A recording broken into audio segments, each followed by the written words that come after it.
ये चुनाव मैं नहीं हारा हूँ, ये चुनाव किशन दीक्षित नहीं हारे हैं। ये जो मुझे जनता चुनाव हारी भी है, अगर जीतती भी तो जनता ही चुनाव जीतती। मैं तो अपने हार को स्वीकार कर रहा हूँ कि हाँ ठीक है, जो जनादेश आया है सामने, उस जनादेश का सम्मान है। उत्तर प्रदेश विधानसभा चुनाव खत्म हो चुका है। बीजेपी ने फिर से सरकार बना ली है। आज हम बात करेंगे ऐसे प्रत्याशी की जिसने इस चुनाव में अपने प्रतिद्वंदी को कड़ी टक्कर दी। हम बात कर रहे हैं वाराणसी शहर दक्षिणी के सपा कैंडिडेट कामेश्वर दीक्षित उर्फ किशन दीक्षित की, जिन्होंने इस चुनाव में अपने प्रतिद्वंदी नीलकंठ तिवारी को कड़ी टक्कर दी। सर, यूपी तक में स्वागत है। धन्यवाद। सर, आपने इस चुनाव में नो डाउट कड़ी टक्कर दी, लेकिन आखिर क्या वजह रही, क्या चूक हुई जो अंत में हार देखना पड़ा? पहले तो मैं आपके माध्यम से बनारस की समस्त जनता को, खास तौर से दक्षिणी की सम्मानित जनता को बहुत बहुत आभार और धन्यवाद देना चाहूँगा, जिन्होंने इतना प्यार, इतना आशीर्वाद मुझे देने का काम किया। साथ ही साथ समाजवादी पार्टी के राष्ट्रीय अध्यक्ष माननीय अखिलेश यादव जी को धन्यवाद देना चाहता हूँ कि उन्हें एक छोटे से कार्यकर्ता पर अपना भरोसा विश्वास दिलाया है और मैं आगे भी मजबूती के साथ समाजवादी पार्टी के साथ खड़ा रहूँगा। मैं बार बार कह रहा था कि ये चुनाव मुझे बनारस की जनता, दक्षिण की जनता चुनाव लड़ा रही है। ये उसी का नतीजा है कि जो ये चुनाव इतने निकट जाकर ख़त्म हुए।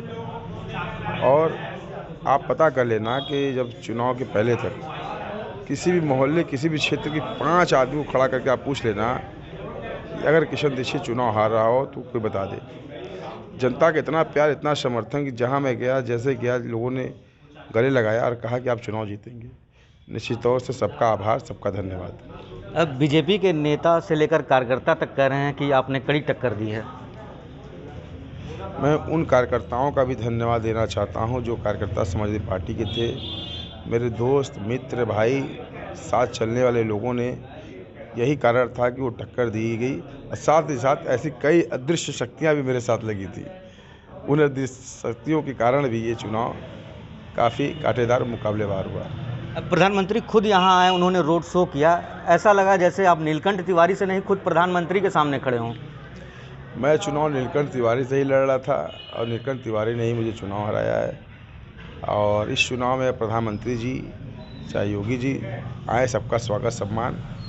लेकिन जनता ने चुनाव लड़ाया है। जनता ने जो है, ये चुनाव मैं नहीं हारा हूँ, ये चुनाव किशन दीक्षित नहीं हारे हैं।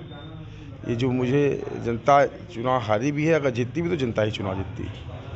अगर छात्र राजनीति की बात कर ली जाए तो आप और आपके प्रतिद्वंदी नीलकंठ, एक ही कॉलेज से आप लोगों ने छात्र राजनीति की शुरुआत की। कितना आपको उसका प्रभाव पड़ा, किस तरीके से देखते हैं? 2006 में मैं हरिचंद विश्वविद्यालय, हरिचंद डिग्री कॉलेज के छात्र संघ अध्यक्ष था। निश्चित तौर से उस परिवार के कई छात्र हमको गली गली में मिले, जिनका बड़ा स्नेह, प्यार, सहयोग था। साथ ही साथ गुरुजनों का, वहाँ कर्मचारियों का बहुत सहयोग मिला। और वही नहीं, कचहरी में मैं अधिवक्ता भी हूँ। अधिवक्ता बंधुओं ने जिस प्रकार से मेरा सहयोग दिया, जिस प्रकार से मेरे हौसले को बढ़ाया और साथ दिया, इसके लिए मैं जीवन भर उनका आभारी हूँ और उनके हर संघर्ष में कंधे से कंधा मिलाकर खड़ा रहने का कार्य करूँगा। मैं तो अपने हार को स्वीकार कर रहा हूँ कि हाँ ठीक है, जो जनादेश आया है सामने, उस जनादेश का सम्मान है और रहेगा भी। काउंटिंग खत्म होते होते आप फेसबुक पर लाइव भी आए, आपने आह्वान भी किया। क्या था, किस लिए, क्यों? वो बीती बातें हैं। मैं आया था और उसे मैं डिलीट भी कर दिया।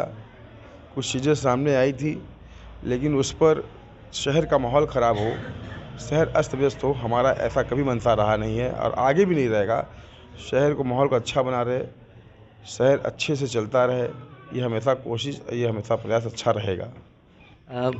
भविष्य में अपनी खुद की राजनीति को कैसे देखते हैं?